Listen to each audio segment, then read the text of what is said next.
Now, raising kids is an expensive job, and some of those major expenses, they can't always be avoided. Joining us today to help navigate the muddy financial waters of parenthood is nationally recognized consumer and money-saving expert, Andrea Woroch. Hi, Andrea. Hi, thanks for having me on today.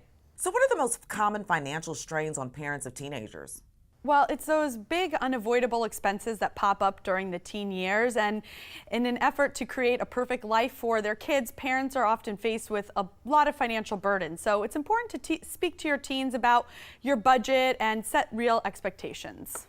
Okay, so tell us, what are some of the big ticket items that can sometimes blindside parents? Right. Well, one of them is extracurricular activities. More than ever, I see parents spending a lot of money on music lessons, art programs, and sports. And everything from participation fees to gear and supplies and travel for tournaments can add up quickly. So speak to your kid about which activity is most important to them, so you don't, pay for a lot of activities that they're not really interested in. And then another big one are medical and dental care expenses. A lot of parents forget to budget for their annual checkups, and then they don't budget for those specialty treatments and tests. And considering that over 4 million teens are in braces today, and that's a big expense, that's a reality that a lot of parents are going to have to face. And of course, you don't want to cut costs on orthodontic care. You want to make sure that you're getting the best value. And that's why I recommend that parents look into Invisalign teen clear aligners.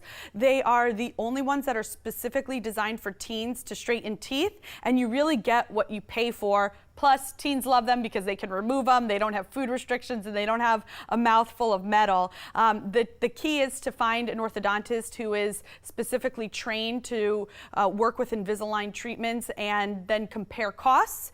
And you'll be surprised that it costs the same as regular braces. How can parents effectively plan for Invisalign or any type of orthodontic treatment? Right. Well, it's actually recommended that you bring in your child starting at the age of 7 to an orthodontist where they can get evaluated. And this way, you know in advance if that's something that they're going to need, if they're going to need a straightening treatment. And then you can start planning and saving money towards that over the years so that's not as big of a burden. Otherwise, if it's something that you weren't planning for, speak with your orthodontist about payment plans. Maybe you could pay with cash up front to save money. Or if you have a couple of teens, maybe you can get a discount by treating 2 kids at once. All right, and where can we go for more info? Go to AndreaWoroch.com. I post all of these tips there and, of course, other money-saving advice. Consumer and money-saving expert Andrea Woroch, thank you for joining us on Coffee with America. Well, thanks for having me.